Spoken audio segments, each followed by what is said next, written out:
We continue now at the top of Daf Chavdalad Amar Aleph and Meseches Avodah Zara. This is Avodah Zarah Daf 24a.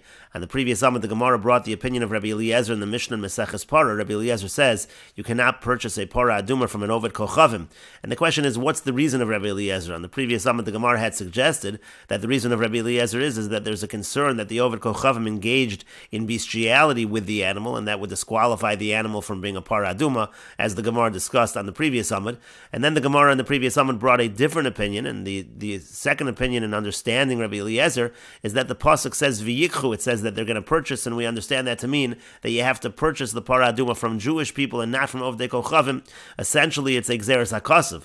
But the Gemara asked on the previous Amud, if that's the case, it says v'yikchu li truma. So then when we take donations, let's say for the Mishkan, for example, or let's say donations for the Beis HaMikdash, so then that should not be allowed if it's taken from Ovdei Kochavim. But that's not true, as the Gemara now is bringing the story of Dama ben Nesina, that Dama ben Nesina, he was excellent in terms of the mitzvah of Kibbud Avayim. As the Gemara says, the story goes as follows, that they came to him, they wanted to buy some stones for the Avnei Shoam, and so it says, B'shishim ribo schar, it says that they wanted to buy it from him for 600,000 dinarim of profit.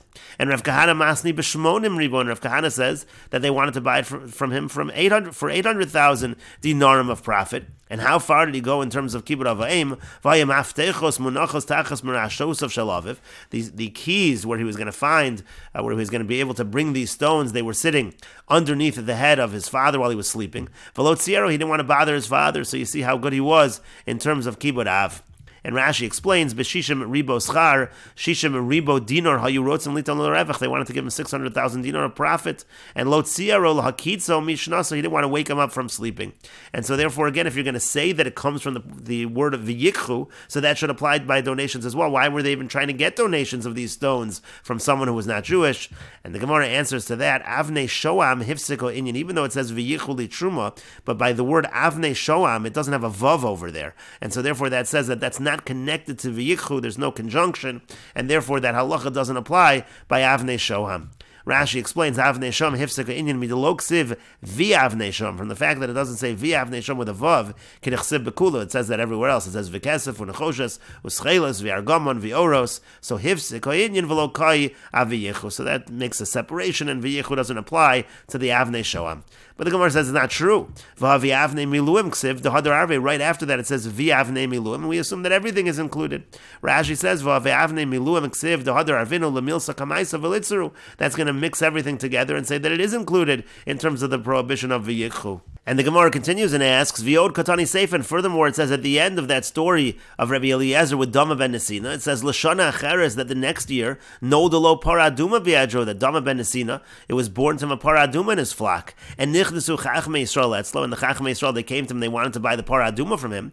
Amar Lehem, he said to them, Yodei ani bachem, I know about you, Shemani mevakesh mikem kol mamun shabolim, if I ask from you all of the money in the world, Atem nosnenli, you would give me this money for the Paraduma, but Achshav eini mevakesh mikem, but now I'm only going to ask from you, Ela oso mamun shefsadati b'shvil abba, only that money that I lost because father was sleeping again when you wanted the stones for the ephod, and I didn't give you those stones because of the fact that he was sleeping. And so therefore you see that this story applied. They were willing to buy not only the stones for the ephod, they were also going to buy from him a para aduma itself. And so therefore that also goes against what we're saying, that it is forbidden to buy from an Oved Kochavim the para aduma because of the pasuk of V'Yichu. And the Gemara says, Hasam over there, Al Yidei Tagra Yisrael Zavan, will say that the sale was being done through merchants who were Jewish, so in terms of the Gzeres HaKasav of V'Yikchu, it wasn't really a problem, because there was middlemen who were purchasing first. There were Jewish people that were purchasing first from Dama ben Nesina, and then it was being sold for para aduma. Rashi explains, V'yod HaKatani Allah Dahid Rabbi Eliezer, also we learned on that statement of Rabbi Eliezer, again brought before in terms of Dama ben Nesina from the previous Amud, that L'shana Haba Nolda, that the next year it was born to Dama ben Nesina, para aduma. Alma Leslie Kicha, Rabbi Eliezer, doesn't that show that Rabbi Eliezer does not hold of this Gezeres HaKasav of Kicha? Because how were they buying this para aduma from Dama ben Nesina? And the Gemara said, Tagra Yisrael, there were merchants that were Jewish. Sir Sur Yisrael Lacha Mishalom in Oved Kochavim Liatzma. There was a middleman who was Jewish who bought it from his own money from the Oved Kochavim. V'chazar u'machar l'tzibur. Then he went ahead and he sold it to the community for para aduma. And so in any case, now that we can say that there was a middleman who was Jewish, so we don't really have any questions from Dama ben Nesina, and it could very well be that it is a Gzeres HaKosov, since it says V'yikchu, that's why you're not allowed to purchase the Para Aduma from Ovdei Kochavim, and again, that could apply as well when it comes to, let's say, stones that you're purchasing for the ephod. There also we can say that it says V'yikchu, it needs to be from Jewish people and not from Ovdei Kochavim, but again, if there's a middleman, that's how it might have worked by Dama ben Nesina. But the Gemara continues and asks, Rabbi Eliezer lo chayish l'Ravia, but according to that, are we really suggesting that Rabbi Eliezer has no concern for bestiality? Because now we're offering this other explanation that it comes from the word v'yikchu in the pasuk, and it's not a concern for Ravia, it's not a concern for bestiality. Rashi explains, Rabbi Eliezer lo chayish l'Ravia l'sheila parchin, and this is a question on Sheila. Again, the Tani that Sheila taught, Sheila was the one that taught that it comes from v'yikchu. Time with Rabbi Eliezer misham kicha, that the reason of Rabbi Eliezer is because of kicha. Again, that's what we said in the previous summit. So is it really true that Rabbi Eliezer has no concern for Ravia, has no concern for bestiality? V'atanya, but we learned in a Braisa, Amru lo Rabbi Eliezer, they said to Rabbi Eliezer, Maizo l'kachua mino Oved Kochavim b'Dama shemo. There was an incident where they bought it from an Oved Kochavim, his name was Dama. V'amri le Remetz shemo, some say his name was Remetz. And Amr lehen Rabbi Eliezer, and Rabbi Eliezer said to them, Misham Raya, if you're bringing a proof from over there, because again, this was a whole machlokas between Rabbi Eliezer and the Chachamim, whether you're allowed to buy a Para Aduma from an idol worshiper, and so they brought a proof that there was a case like this. And Rabbi Eliezer responded to them as follows, you're bringing a proof from there, Misham Raya, you're really bringing evidence from there, Yisrael, how you Mishamr, no saw, Mishasha Nolda, there were Jewish people that were watching it from the moment that it was born, and therefore there is no concern for bestiality. Apparently, Rabbi Eliezer in general does have a concern for bestiality. And so the Gemara says, Rabbi Eliezer Tarti Islay, actually what's going on over here is that Rabbi Eliezer has two different concerns, or two different issues. Number one, Kicha. Number one, he does learn from the pasuk of Kicha that it needs to be bought from a Jewish person. Again, you can get around that with a Jewish middleman. Nami l'Ravia, and also he has a concern for Ravia. There is a concern for bestiality as well. And Rashi explains, V'Dama Shemo, his name was Dama, Zeu HaNizgar Lamala. This is the same Dama ben Nesina, says Rashi, that we just mentioned above. And so the Gemara said, it's like Kicha. He does hold of Kicha, V'inan Tagari, you wouldn't need to have Jewish middlemen, V'Chayish l'Ravia, but there's also a concern for bestiality, V'inan Shimor, and therefore you need that the Jews are watching over and making sure that there was no bestiality as well. And the Gemara continues, Amar Mar, the master said, we just said above, Yisrael hayimeshamer nosam mishasha nolda, that again, Jewish people were watching over it. They were watching over the Par Aduma from the moment that it was born. That's why in that particular case of Dama ben Nesina, there was no concern of bestiality. The Gemara says, V'nechosh, but why aren't we concerned as follows? Dilma Ravi li'ima ki havim ma'abra, maybe the non-Jews, they sodomized the mother of this Par Aduma while the mother was pregnant with the Par Aduma, and that disqualification would apply to the offspring, would apply to that Par Aduma that was born as well. And how do we know that? Yamar Rava, because Rava says, Vlad hanogachas asura hi uvalda nagcho. We say, let's say you have offspring that gored, meaning the mother animal gored when pregnant. So then we say the offspring is usur also, because we say she and the offspring were considered to be partners, so to speak, in the goring. And similarly, Vlad Hanerbas, our case, let's say you have a situation of offspring where there was bestiality, meaning again, the mother was pregnant at the time of the sodomy. So Asura, he uvalda nirba, we say that again, the Vlad is also going to be prohibited because she and the offspring are considered to have been involved in the bestiality. Rashi explains, Vlad nogachas paro shenogcha Yisrael keshim uberes. The halach is like this. Let's say a cow gores a Jewish person when the cow is pregnant, v'meis valda apostle a carbon, and so let's say the Jew dies, so then the Vlad, then the offspring of that mother animal, is going to be disqualified as a carbon. Tehiu valda negachu, because we say that she and the offspring were involved in the goring. V'nogeach shenagach be'ed echad, if again it gores with, let's say there's one witness, or al pi abaylam shahodam asfin, let's say the owners admit, ve'in eidim bedover, so there's no test, there's no witnesses to this, eino niskal, so you're not going to stone the animal. If you stone the animal, this is not an issue at all. V'amrina b'toras kohanim min hatzon lahotzias hamuksum min hatzon vav yisera lahotzias hanogeach.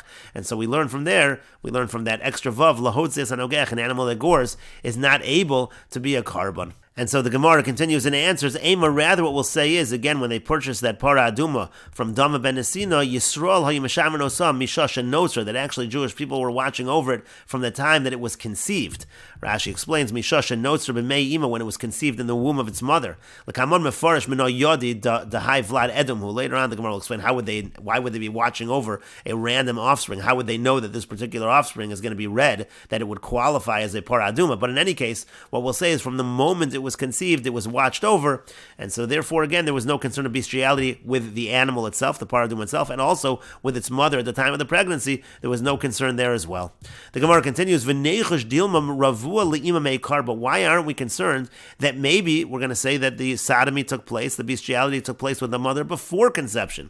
That's an because we learned in the Mishnah, anything that's disqualified to go on the Mizbeach, valdosein mutarin, so the offspring are mutar on the Mizbeach. However, Vitani Allah, but we learned on there, Rabbi Eliezer Oser, that Rabbi Eliezer actually says that it's forbidden, and so therefore, even if the mother was engaged in bestiality before there was the conception, that would be a disqualification for the para aduma.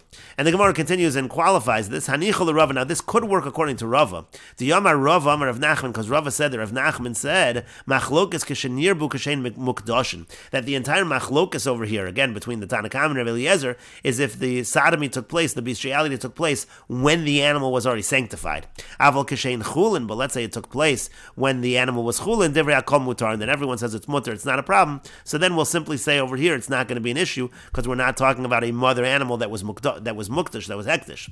Elul Rav Huna bar Chinana Amar Rav Nachman, but according to Rav Huna bar Chinana, that said that Rav Nachman said machlokes kashenirbu kashen chulin, that the machlokes is when the sodomy took place when the animal was chulin. Aval kashen mukdash and divrei hakol asur, but when it's mukdash and everybody agrees asur, so then Michael Amemer. So what are you going to say over here? Don't we have a concern that the mother might have been engaged in bestiality? And so the Gemara says to that, Amos, so we can say for that, Yisrael hayumashamino sol liima mishasha notzer, that actually Jews were watching not only over the paraduma from the time the paraduma was born, and not only were they watching over from the time the paraduma was conceived, they were even watching the mother from the time that the mother shenotzer, from the time that the mother was conceived. But the Gemara continues and asks, but then maybe we should be concerned that the mother of the mother engaged in bestiality, because again, if the mother of the mother engaged, so then not only is the mother of the mother going to be disqualified, also her offspring, and then the following offspring, and to that the Gemara says, Kuli haylo cheshin, and that much we're not going to be concerned about, and so therefore as long as we go back one generation, we're going to say that everything will be fine.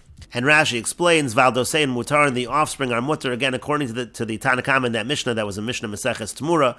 So if the mother animal is pasal agave mizbeach, is disqualified to the mizbeach, so the offspring is still mutter according to the Tanakama. That's osan shenisabru b'hen acharei chein. That's talking about those where the conception happened after the situation of the disqualification. Again, let's say you have a situation where the mother animal engaged in bestiality, and then after the fact the mother conceived. So then we say the offspring is mutter. But Rabbi Eliezer says that the offspring is asur.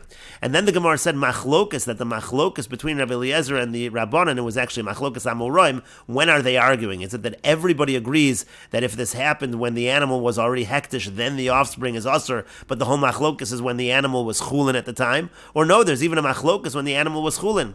Machlokas Rabbi Eliezer v'Rabbanan kashenirbu kashen mukdashin. Again, one approach is that the machlokas between Rabbi Eliezer and the Rabbanan is when the bestiality took place, when the animal was already hektish, when the mother animal was already hektish.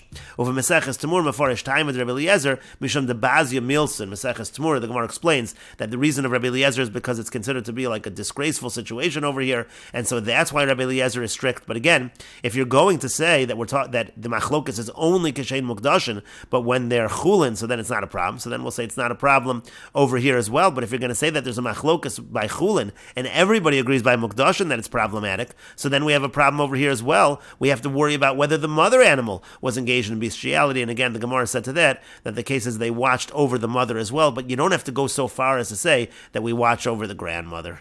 And the Gemara continues, Amar Mar, the master said, we just said above, Yisrael hayumashamer nosam mishasha notzer, that again Jews were watching over this paraduma from the time that it was conceived. And the Gemara asks, Minoya dinan, but from where would we know, this is what Rashi mentioned, how would they know to watch over this particular pregnant animal, that this particular offspring is going to be a paraduma, is going to be red?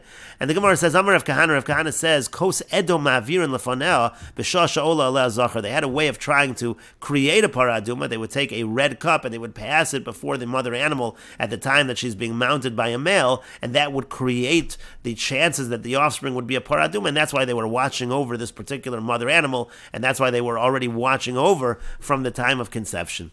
But the Gemara says, if so, if it's so easy to create a paraduma, so then why was it so expensive? And so the Gemara says, but even though you can create a red a paraduma, red cow in this fashion, but if you have even two hairs that are not the right color, that would be a disqualification. and that's why it's considered to be very expensive. But the Gemara says, but still, if that's the case, how we make a paraduma, why would they do it with the mother cow that belonged to Dama ben Asina? Just do it to a Jewish. Let's say you have a Jew who owns a cow, you should do the same exact method and create a paraduma. And the Gemara says to that, Rav Kahana says, because there happened to have been a chazaka, there was already a presumption. It was known that this method worked on the flock of Dama ben Asina, and that's why it was done over there.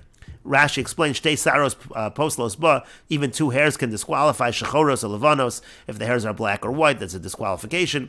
Umayishna didhu da azli Yisrael v'avdi l'denachri nevad hamilsa bebehamis Yisrael. Why are you going over to a non-Jew and doing to his animals to try to create a paraduma? You should just do it to animals that belong to Jews. And the Gemara says, b'mochzekes min mishpachos paros hayulo l'dama ben Asina. Dama ben Asina had a whole flock of cows that muchzakos leiled v'ladas adumin ba'avaras kos, that if you would take the cup and pass it in front of the mother animals, they would give birth to offspring that were red, and that's why they did it specifically by Dama ben Asina. And the Gemara continues, Yosef Rabbi Yami Rabbi Yitzchak Nafcha Kilad Rabbi Yitzchak Nafcha.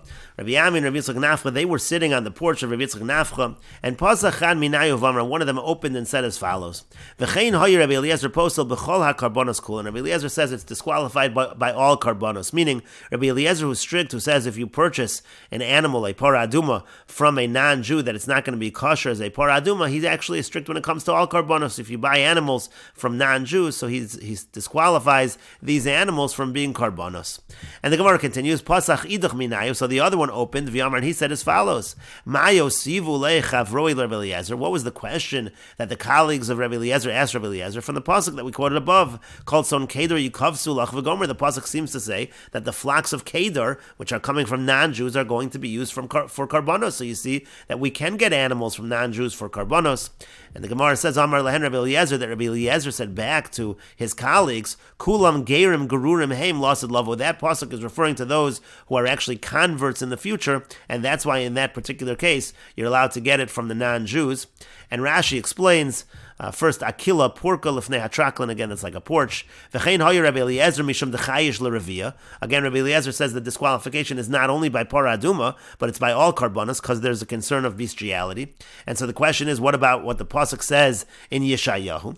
And the response to that of Rabbi Eliezer is Gerurim. What is Gerim? Gerurim, me'atzman nigrorim l'skair. It means they come on their own to convert. Afal b'shein mekavlanos, and even though we don't accept them as converts, but still, they come to convert, and that's why it's kosher to get the animals from them. And the Gemara continues, Amar Rav Yosef says, Ma'ikra, where do we see this in the pasuk that they're going to come to convert? Because the pasuk says, Kiaz epoch elamim safa brura. This is a pasuk in Sefania. It says that all of the nations are going to be one pure language, and the point over here is that if they're coming to convert, then the idea is they're certainly not going to be involved in things like bestiality. But the Gemara continues, Amar le Abaya said to him, he said to Rav Yosef, V'dilma me avodas kochavim hu dehadar behu. Maybe they're only going back from Avoda Zara. Rashi explains, like it says in that pasuk in Sefania, they're all going to be b'shem Hashem. But the point is, Avol may reveal lo hatri. But who says they're really turning back from something like bestiality? And so therefore you don't have any proof. This idea of kulam gerim gerurim heim lasid lavo and the pasuk from Sefania, it's no proof that they're turning away from bestiality. And the Gemara says to that, Amar le Rav Yosef said to him, Liavdo shchem echad ksiv. The pasuk goes on to say it's Liavdo shchem echad, means to say to serve him as one, and the idea is that they're going to turn back from that as well, because they're going to be just like Klal Yisrael in that respect. And the Gemara continues, Rav Papa Masni Hachi, Rav Papa learned everything above, just like the version we had above. Rav Zavid Masni Hachi, and Rav Zavid, he learns it as follows. And we'll take a look at Rashi over here, Utarvayu Amri, that's coming up in the Gemara. In Rav Zavid's version, they both say, meaning both Rabbi Ami and Rabbi Yitzchak Nafcha, both Rabbi Ami and Rabbi Yitzchak Nafcha together are going to make the statements. Bein Rav Papa Rav Zavid Ikatuva. Rashi says, between Rav Papa's version and Rav Zavid's version, there's a lot of differences. The Rav Papa Masni Pasachad, Pasachidach, the way Rav Papa learned, one of them started and said something, then the other one responded. Umasni Maikrab Rav Yosef, and then you have Rav Yosef bringing a pasuk. V'askafta de dilma me'avodas kochavim hu. Then you have the question, maybe they're only turning back from Avoda Zara, Masni La Be'abaya, that's taught with Abaya. And so therefore Rav Zavid's version is very different than Rav Papa's, as follows. Utarvayu Amri, again, they both say, V'chein hoya Rabbi Eliezer posel b'chola karbonos. Rabbi Eliezer says there's this disqualification if you get it from Avdei Kochavim.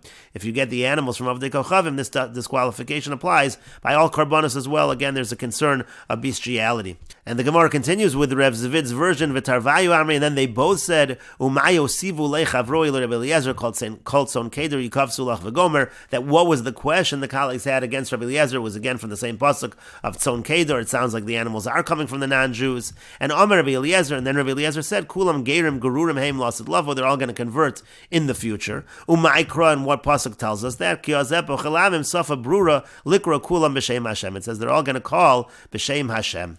Ma'askef Rav Yosef. So then again, in this version, Rav Yosef asks, "V'dilma me'avodas kochavim hu dahadri b'hu." Maybe they retracted from Avoda Zara. Amar le Abaya. Abaya said to him, "Lo avdo shchem echad ksiv." It says again, "Li avdo shchem echad," and Rashi explains, "Shchem echad mashma ein chiluk be'ovod of Yisrael v'umos." The implication here is that there's no difference between the Jews that are serving in the nations. Tehei avodason shava b'chol mitzvos. They're equal in terms of all of the mitzvos, and therefore again we can be sure at that time that they are not engaging in bestiality. And the Gemara continues, Mesa, we have a question. The pasuk says, Vayomer Moshe gamata titen biodenu zvachem eviolos. It says that you're going to give us zvachem eviolos. You're going to give us the animals, the sacrifices. This is talking to the Mitzrayim, to the Egyptians. And so you see that you can get animals for karbonos from non-Jews. And the Gemara says that's no proof. Kodem matan Torah shani. That's before matan Torah. And so therefore that's no question at all against Rabbi Eliezer. And the Gemara continues, Tashma, come in here, the following proof. The pasuk says, Vayikach Yisro chosin Moshe Olo zvachim le'elokim. It says that Yisro brought animals that were going to be sacrifices. And the Gemara says, Yisro nami kodem matan Torah havi. Yisro also, that was before matan Torah, therefore you cannot ask a question from Yisro. The Gemara says, Hanich l'man damar Yisro kodem matan Torah havi. That works according to the one who says that Yisro was before matan Torah. Elo l'man damar, but according to the man damar that argues, Rashi explains, Hanich l'man damar pluksa divnei Rabbi Yechiya Rabbi Yoshua ben Levi beperak ba'asra d'shchidas kachim. This is a machlokus between the bnei Rabbi Yechiya and Rabbi Yoshua ben Levi in Meseches Vachim, and we will continue with this discussion in the next video on Daf Chavdalid Amud Beis.